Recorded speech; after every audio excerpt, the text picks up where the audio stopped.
it was almost an adventure in the one sense, because I'd hardly been out of Texas, maybe once or twice, and to come to California, to go through boot camp, to go to through other experiences in the military, and I often think they could never figure out quite what to do with me, you know.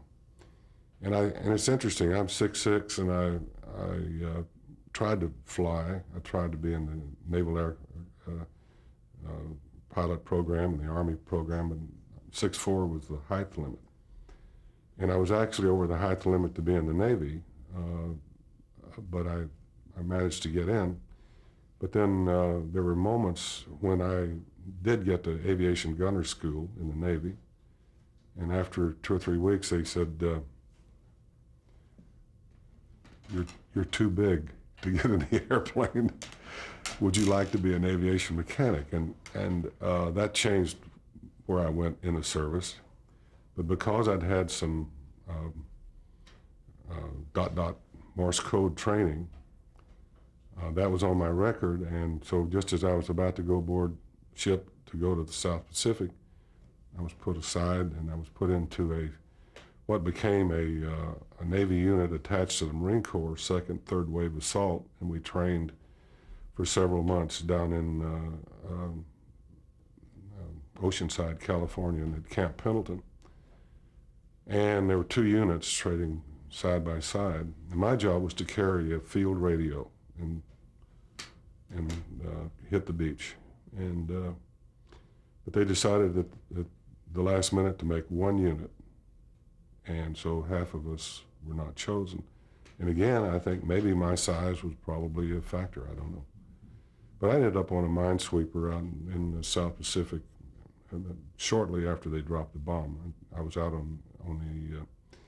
en route to some sort of assignment when they dropped the bomb on Tokyo. And I ended up out on the minesweeper in the Philippines until I got out April 29th, 1946. I happened to get to see a little bit of filming of State Fair at 20th Century Fox on a visit to Hollywood out when I had a Liberty. And I saw, I remember Gene Crane and a lot of the actors. And I thought, this is kind of an interesting business. So, and then I started thinking about, I was a movie fan anyway, so I think a lot of us were in the 30s, there were double features and lots of pictures. In San Angelo, I had 3 or 4 nice hotels for a small town. It was a regional shopping area, 500 miles from everywhere, it seemed. And so the theaters there, we had 5 or 6, which kind of fed my imagination from the acting standpoint. Anyway, I determined I needed to get my education first. And so I got out April 29th, and by June I was in summer school. Well, how did you get access to the 20th Century lot as a serviceman? I came up I had a weekend pass or something, and I went up to the Hollywood canteen. And it was in the daytime. Most of the fun things, the people that came and performed, happened in the evening. But they had an invitation if you wanted to see a studio.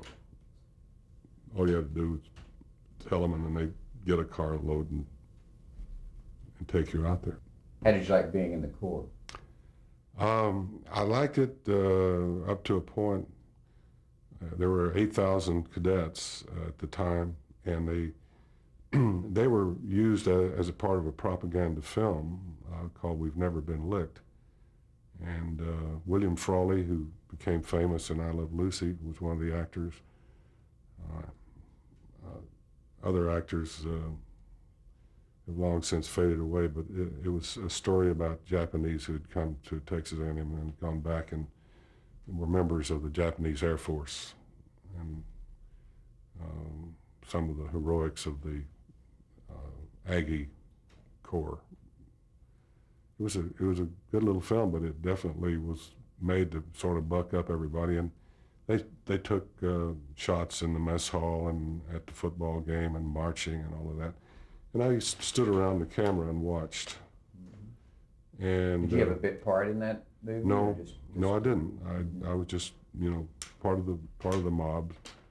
But I stood around and watched the principals doing their performances, and I don't remember being really intrigued with it. I mean, it's interesting.